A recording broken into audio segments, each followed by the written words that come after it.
Hi all, ఇదొక craft idea, flower pot DIY. So చూస్తున్నారు కదా, ఇలా ఉంటుంది ఫ్లవర్ పాట్ అనేది.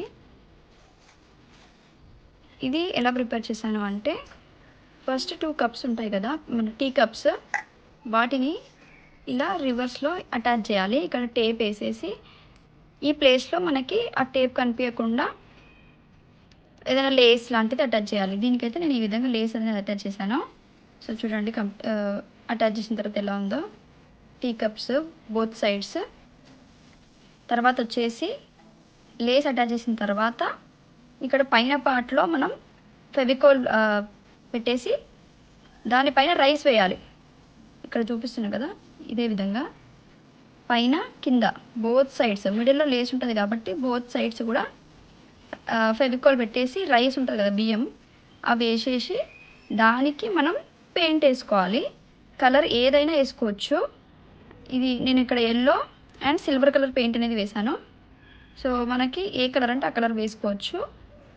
అండ్ దీని లోపల మన ఆర్టిఫిషియల్ ఫ్లవర్స్ ఉంటాయి కదా, ఆ ఫ్లవర్స్ని పెట్టాను.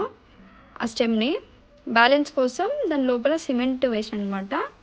సిమెంట్ పైన చిన్న చిన్న పర్ల్స్ లాంటివి పెట్టినాను. ఈ విధంగా మనకి ఫ్లవర్ పాట్ అనేది రెడీ అవుతుంది. చాలా ఈజీ ప్రాసెస్. కాకపోతే ఇది అనేది చాలా డ్రై కావాలి. ఎక్కువసేపు డ్రై చేస్తే స్ట్రాంగ్గా ఉంటుంది, ఊడిపోవు అనమాట. ఇవి నేను ప్రిపేర్ చేసి కూడా కనీసం ఒక 6 to 7 years అవుతుంది. సో అంత స్ట్రాంగ్గా ఉంటే అంత మంచిగా ఉంటాయి అనమాట. క్వాలిటీ కూడా మనం మెయింటైన్ చేసిన దాన్ని బట్టి. మీరు కూడా ప్రిపేర్ చేసుకోండి, చాలా బాగుంటుంది. ఇది వచ్చేసి హాల్లో డిస్ప్లే షెల్ఫ్ ఉంటుంది కదా, దాంట్లో పెట్టాను అనమాట. చాలా ఇయర్స్ నుంచి చాలా మంచిగా ప్రిజర్వ్ అయి ఉన్నాయి. ఇంట్లో చాలా బ్యూటిఫుల్ లుక్ ఇస్తుంది షెల్ఫ్కి కూడా. నచ్చితే మీరు కూడా ప్రిపేర్ చేసుకోండి. ప్రాసెస్ అయితే చాలా ఈజీగానే ఉంటుంది. అండ్ ఇలాంటి మంచి మంచి వీడియోస్ కోసం మా ఛానల్ని సబ్స్క్రైబ్ చేసుకోండి. బాయ్.